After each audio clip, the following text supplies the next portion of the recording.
Et coucou. Donc on va faire les énergies de nouvelle lune qui arrive le 15 juin.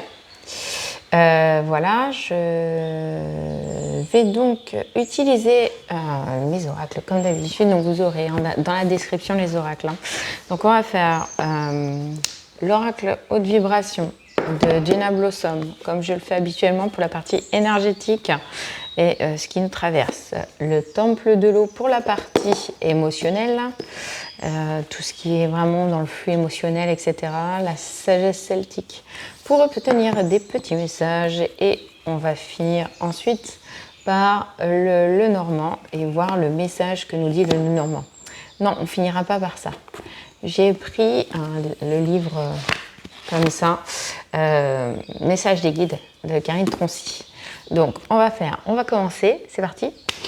Si vous êtes d'accord avec ça, on va commencer donc par la partie énergétique pour cette nouvelle lune, pour le collectif bien sûr, vu ce qui se passe partout. C'est un petit peu le feu partout. Je parlerai de l'actualité, mais plus à un autre moment. J'avoue, moi, vivre et être chamboulée un petit peu par ce qui se passe à l'extérieur. J'ai essayé d'avoir un maximum de recul sur tout ce qui se passe, et ça ne m'empêche pas, en effet, d'être dans le soutien et d'être dans l'impact de ce qui se trame. Voilà. Notamment par rapport à mon vécu. Donc, on y va pour le collectif. Pour les énergies du collectif sur cette nouvelle lune. Hop là, j'en ai deux qui ont sauté. Là, je les ai pas prises en amont. On va voir combien de temps dure la guidance. Hop, 3. Vous savez, comme le chiffre 3 est quelque chose qui est important pour moi. Donc, on y va pour ce chiffre 3. On y va donc pour les cartes. Alors, je regarde ce qu'elles ont l'air d'être toutes à l'envers. Donc, comme elles sont toutes à l'envers, on va plutôt les mettre à l'endroit. Donc, on est sur mets ton mental en pause. On est sur écoute ton intuition. Et on est sur la pratique spirituelle. En effet, vu ce qui se passe actuellement, on est plutôt... Alors, j'ai quoi en d'autres decks? Ça m'intéresse. Médite.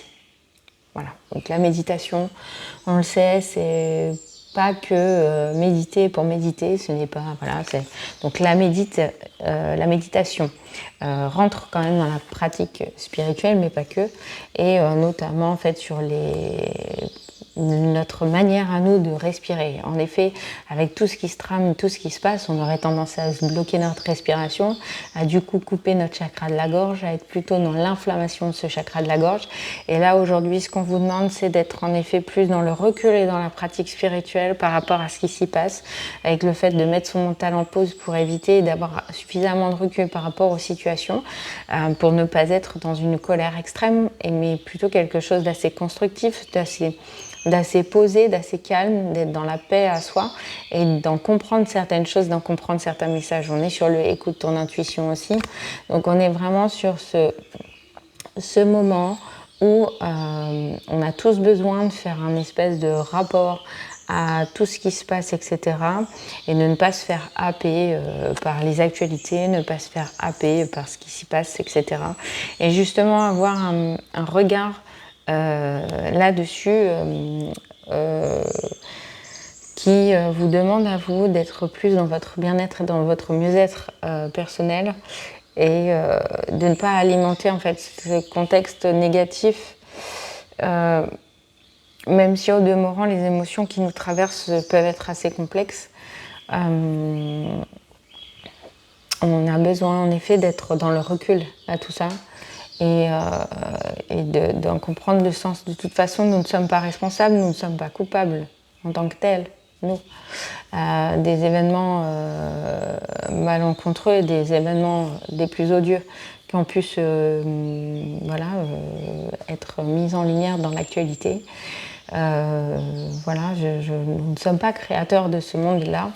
Même si en spiritualité, on vous dit toujours que en tant que personne, nous sommes créateurs de notre vie, nous sommes créateurs de notre vie propre, mais non pas de ce qui se passe autour. Par contre, nous pouvons être impactés énergétiquement parlant, je vais y arriver, par les événements extérieurs, les événements du monde extérieur, qui peut avoir un impact, ne serait-ce que sur notre propre vie, sur nos propres émotions. Et Dieu sait que ce qui s'est passé avec cette petite jeune femme m'a affectée sérieusement.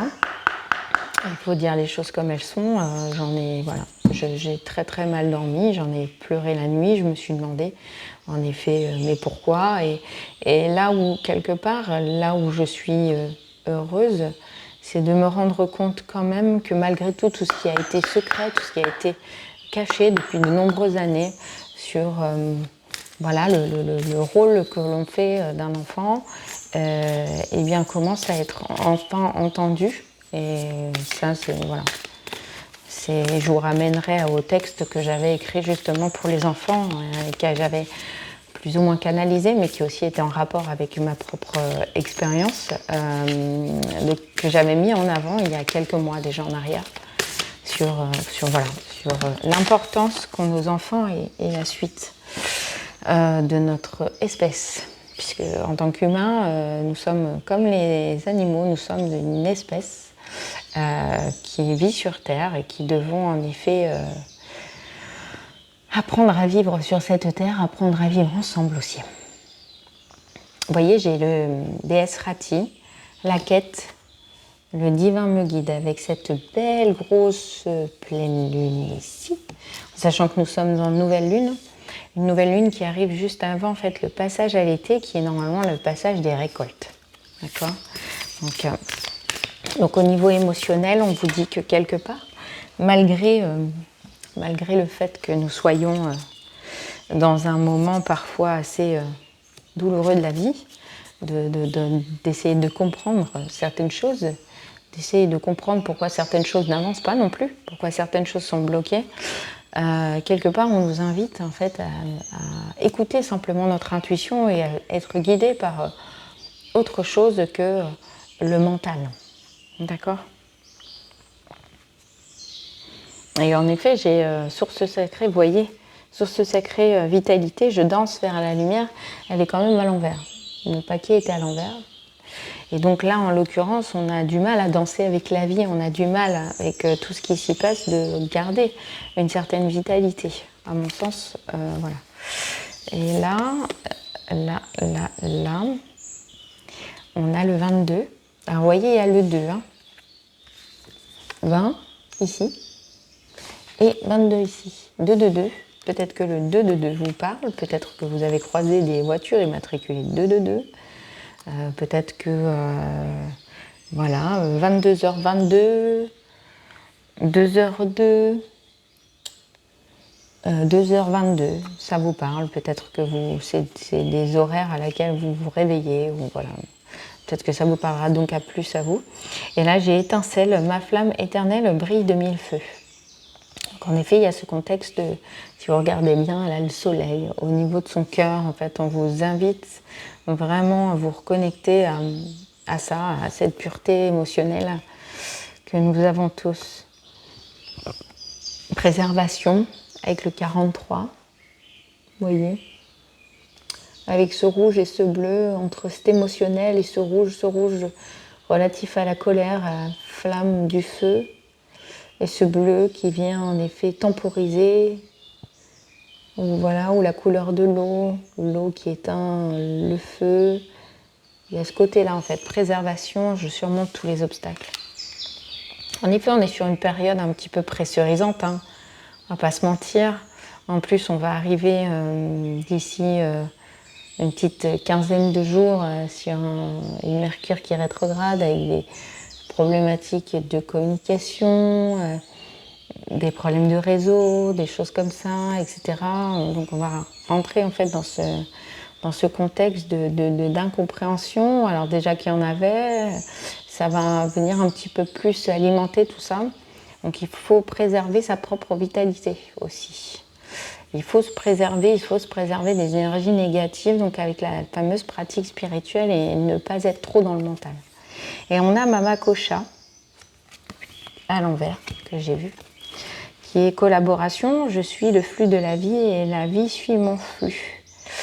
Et en effet, il y a ce contexte peut-être duel avec cette fameuse carte entre colère et émotion, qui fait que on va être sur cette nouvelle lune dans un moment où on va avoir du mal à collaborer avec nous, à connecter notre mental et notre cœur, et à être plus dans quelque chose de fluide et de léger. Donc il est possible que la dualité soit plus forte sur cette nouvelle lune.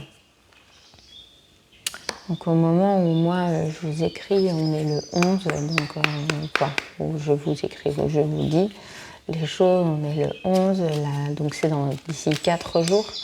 Donc on va être en effet sur un moment comme ça, un petit peu tendax, où il va falloir en effet trouver des moyens de se relaxer pour ne pas être happé par cette ambiance peut-être un petit peu trop on fire. Et je pense que ça vous parle de la marche aussi.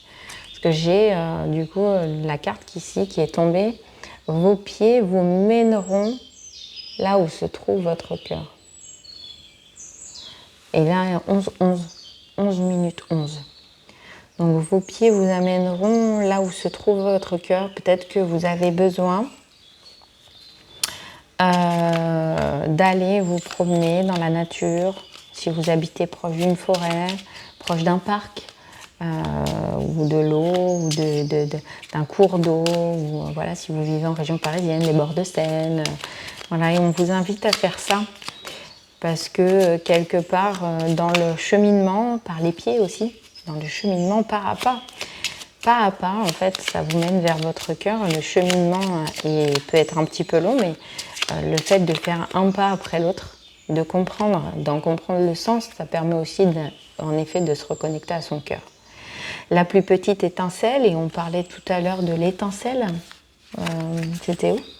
La déesse Brigitte, étincelle, vous voyez? Étincelle, et ça nous disait « ma flamme éternelle brille de mille feux ».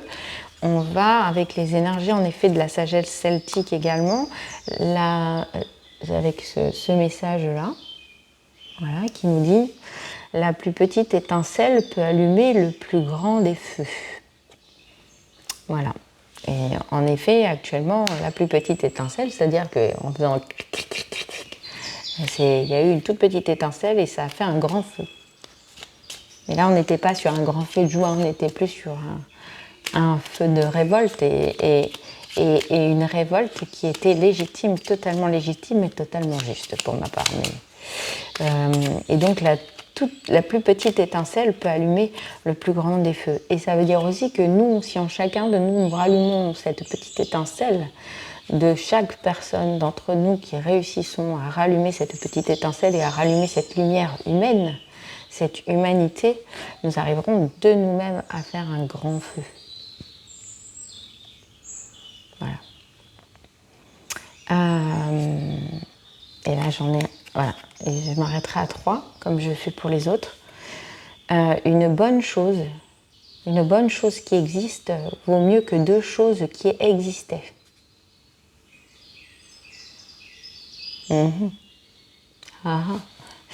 Une bonne chose qui existe vaut mieux que 2 choses qui existaient.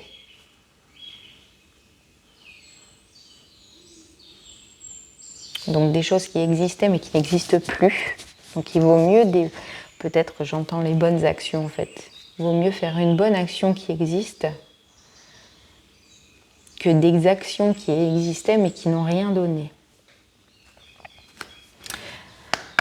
Alors, non, je vais voir le message des guides d'abord. Vous êtes prêts? Donc, petit message des guides pour cette nouvelle lune et pour le collectif, s'il vous plaît. On y est là. Connecte-toi. Vous voyez? Et j'ai le dragon d'eau ici. D'accord? Que j'adore. Qui est le dragon avec toute sa puissance, avec le côté très émotionnel, vous savez? Parce que c'est l'eau. Connecte-toi au courage, à la force et à l'amour des dragons. Voilà, connecte-toi au courage, à la force et à l'amour des dragons. Et en effet, le dragon, la symbolique du dragon, c'est que ce sont des êtres de légende, plutôt loyaux, dans l'amour, parce qu'en effet, si on prend les légendes des dragons, ils ont un dragonnier. Si le dragonnier meurt, le dragon meurt aussi. Si le dragon meurt, le dragonnier perd une partie de son cœur. Donc il y a en effet dans cette énergie de dragon, cette force, ce courage, cette manière indomptable de réussir dans la détermination et d'être dans le feu sacré, d'être dans le feu juste. Parce que chaque dragon, alors il y a eu toujours cette légende du dragon qui brûle les villages. Chaque dragon qui brûle un endroit l'a toujours fait par justice. Par justice et dans la justesse. C'est-à-dire que le dragon qui venait à mettre à mal un village le faisait aussi parce que les gens qui les traquaient faisaient partie de ces différents villages. Dans toutes les légendes ou dans tous les films, c'était ça en fait. Donc c'est pas réellement de la vengeance, à proprement parler. C'est plus de la justice. C'est se faire justice. Et là, en l'occurrence, voilà, donc on a le 30 avec les lys, voilà, qui sont tombés. Le lys, dans le non-normand, ça équivaut justement à la loyauté et la sincérité. La sincérité, l'authenticité des choses. Et la douceur aussi. Et le lys, il y a un côté aussi très royauté. Et on parlait tout à l'heure des dragons, il y a de ça aussi. Il y a ce côté puissance, positionnement en tant que tel, en tant qu'être humain, son positionnement, sa place dans le monde. Qu'est-ce que l'on veut, qu'est-ce que l'on ne veut pas, qu'est-ce que l'on envisage, qu'est-ce que l'on espère en fait pour ce monde, etc. Je pense qu'on est sur quelque chose de ce type-là. On a le chien, le 18, qui nous fait 9 avec la fin du cycle et qui vient nous parler de fidélité à nous-mêmes, de fidélité à nos convictions, à nos principes, à ce que l'on envisage de la vie, à ce que l'on envisage de l'avenir et tout simplement à notre positionnement personnel aussi.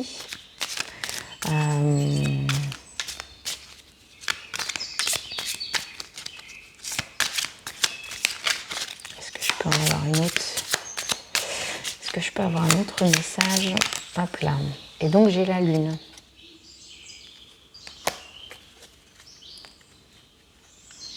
Et j'ai la lettre aussi. Avec le 27 qui nous fait encore 9.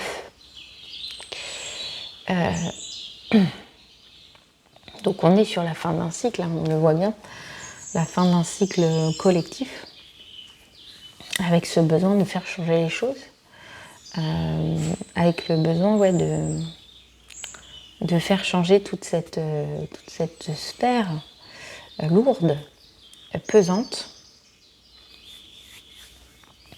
Et avec cet aspect de la Lune, donc on parle de la Lune aussi, donc avec les cycles lunaires, pour moi, avec la rapidité, parce que la Lune c'est la rapidité aussi, puisqu'on passe d'un cycle à un autre très régulièrement, parce que si vous me voyez, je suis régulièrement sur les réseaux tous les 15 jours, en tout cas pour cette partie-là, de pleine Lune et de nouvelle Lune, donc le cycle en lui-même des lunes change très très très rapidement, puisque on passe du premier tiers au quart de lune, etc. Enfin, premier quart, deuxième quart, troisième quart, etc. Et on y passe très très vite, puisqu'on est vite en fait sur un aspect pleine lune, nouvelle lune qui est tous les 15 jours, et donc de pleine lune à pleine lune tous les mois. Et donc en fait un cycle est valable pendant un mois. Et donc pendant ce mois-là, entre pleine lune et pleine lune, en fait, il y a du travail de libération qui est fait régulièrement, etc. Il y a des mouvements, il y a du flux en fait corporel aussi, puisque les cycles lunaires agissent sur vos flux corporels, que ce soit les flux féminins, mais aussi toute notre sphère circulatoire à nous, que ce soit l'eau, notre sang, etc. et ainsi de suite. Il y a une espèce de pression en fait qui est due au mouvement de la Terre, liée à l'eau présente au niveau de la Terre, mais aussi au cycle de la Lune, qui est un astre, mais qui vient aussi perturber les cycles de sommeil, etc. et ainsi de suite. Vous voyez, j'en perds ma carte. Et donc voilà. Et donc du coup, on est sur le 32. On est sur le 32. Et le 32, c'est la Lune. Et le 3 et 2 fait 5. Donc on est sur un changement, puisque le 5 c'est ça, changement, mouvement, etc. Et on est là-dedans en fait.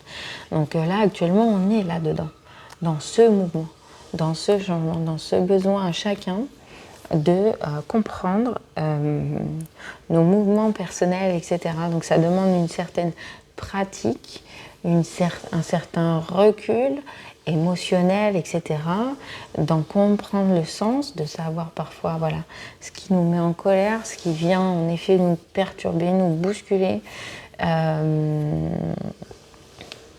et ce pourquoi on ne peut pas avoir d'impact de notre point de vue, de notre côté, mais où énergétiquement on est quand même happé par le monde autour de nous.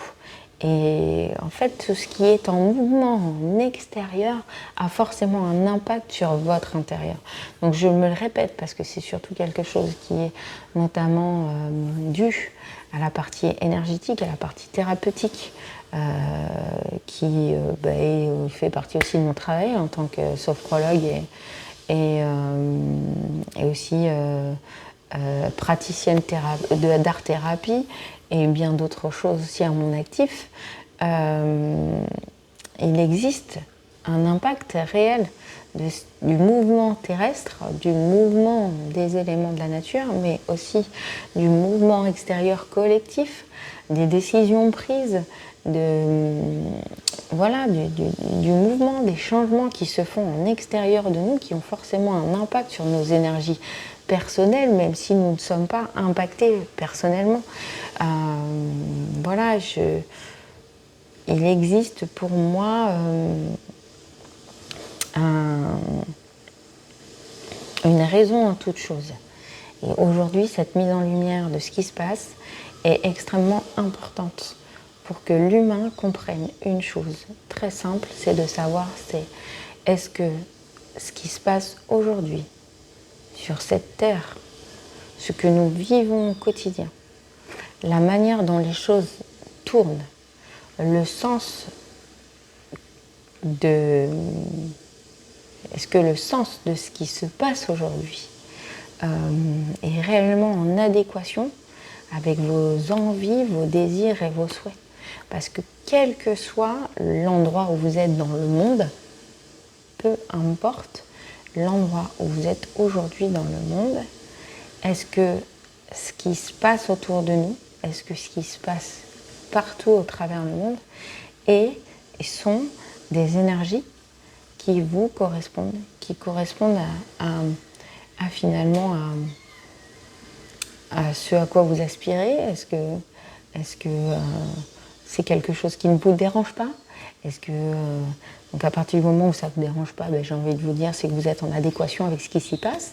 À partir du moment où ça vient vous bouger au niveau émotionnel, etc., c'est que c'est en lien aussi avec des blessures personnelles, mais aussi avec des limites que vous devez vous imposer aussi, avec le fait de dire non, là, stop, ce qui se passe ne me convient pas.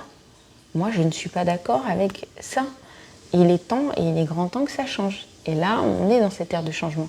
Cette année-là, en fait, si toutes les choses se bousculent sur cette année-là aussi, c'est qu'on est en année 1, et c'est une année où on repart sur un cycle. Mais quand on repart sur un cycle, on repart sur un cycle où on se dit qu'est-ce que je peux apprendre des 9 dernières années? Qu'est-ce que je peux apprendre de ce qui s'est passé sur ces dernières années, mais ces 9 dernières années?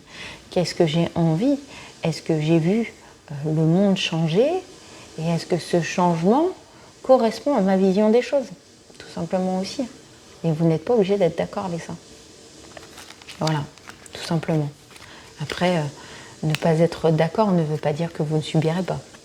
Mais par contre, à ce moment-là, il faut être dans le recul et dans le fait de vous dire que tout ce qui se passe au travers du monde, malheureusement, n'est pas un fait de qui vous êtes, vous, et de vos propres valeurs à vous. Voilà.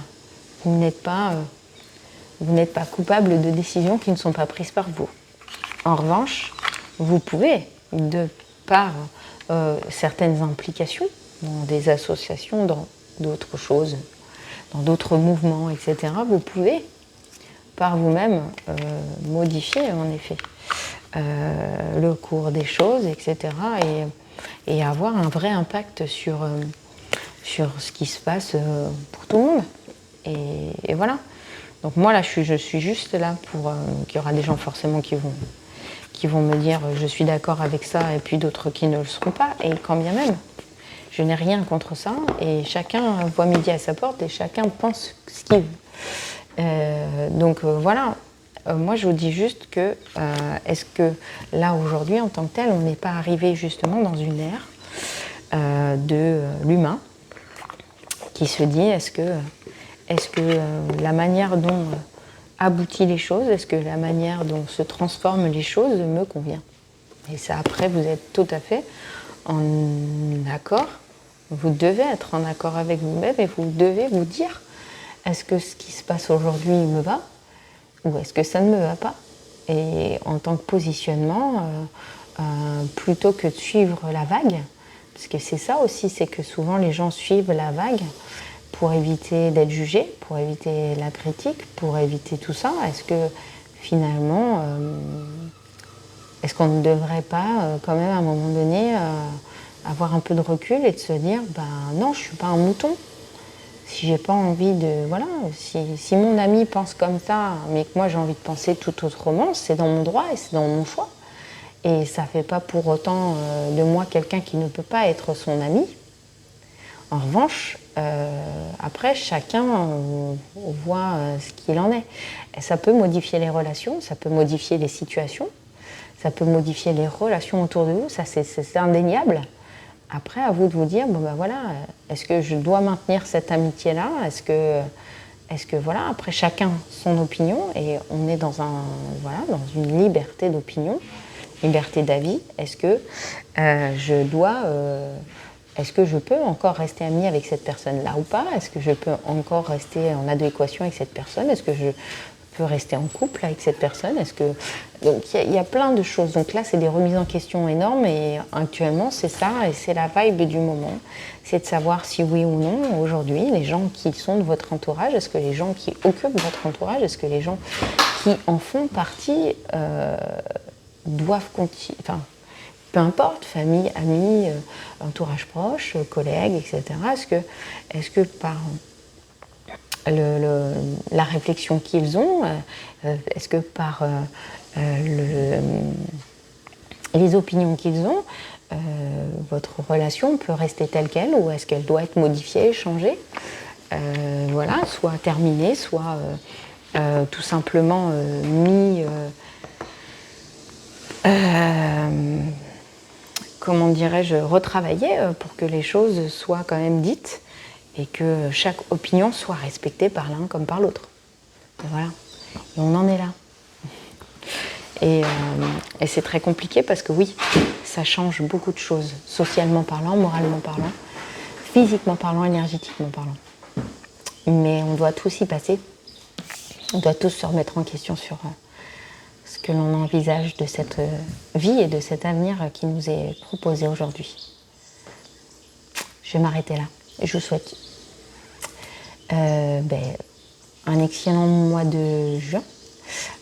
N'hésitez pas donc à aller voir sur ma chaîne les signes astro de juin, en sachant que je les fais moi par groupe. Et puis je vous retrouve pour la pleine lune. Bye. Ciao, bisous.